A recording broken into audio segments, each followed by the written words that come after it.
Hey, we're all sevener with Kevin Thomas, and what we're bringing today is a futures NBA prop on the series between the Denver Nuggets and Miami Heat. Who would have thought the Miami Heat, from an 8th seed, are in this situation? But boy, what a game seven.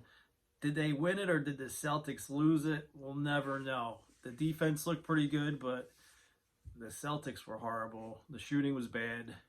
But kudos to the Celtics for battling back. That was the game plan from the beginning. They needed to draw them in and perimeter. One thing the Heat cannot do is defend the perimeter, and that is where the trouble lies with the Nuggets.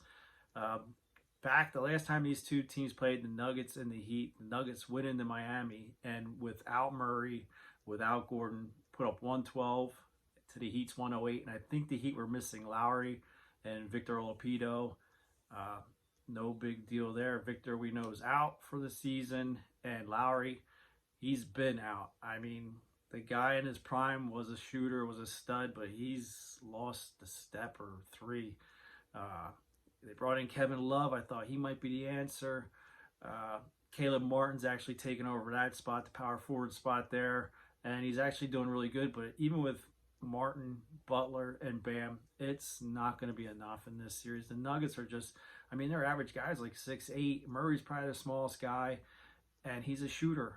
Everyone's going to be in Jokic. They can send 3 or 4 on him. The guy passes out. He likes to pass. He is a team player.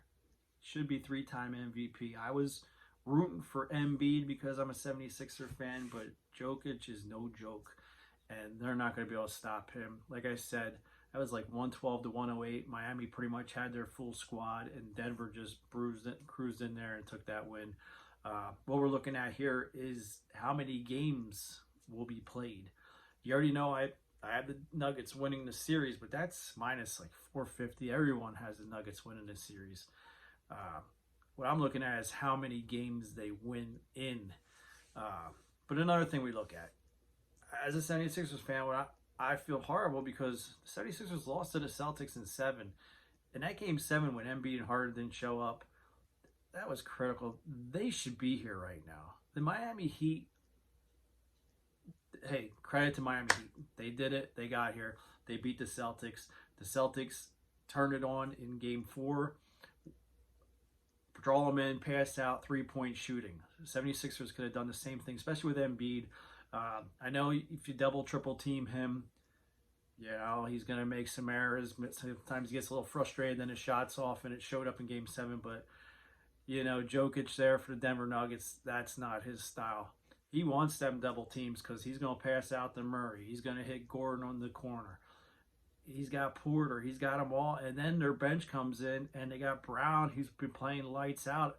And I thought the Heat might have had the advantage on the bench, but they don't. Lowry, like I said, he's not Lowry like we know him from back in the day in Toronto. So I'm going to go 5.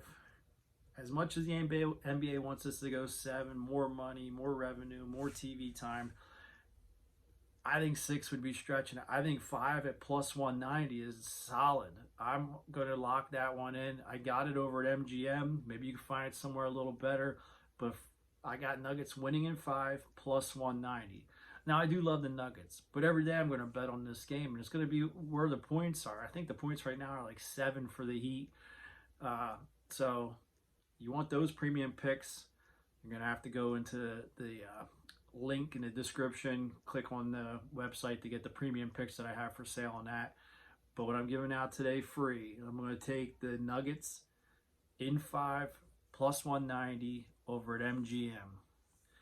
Make sure to like this video. Make sure to share this video. Comment, whatever you want to do.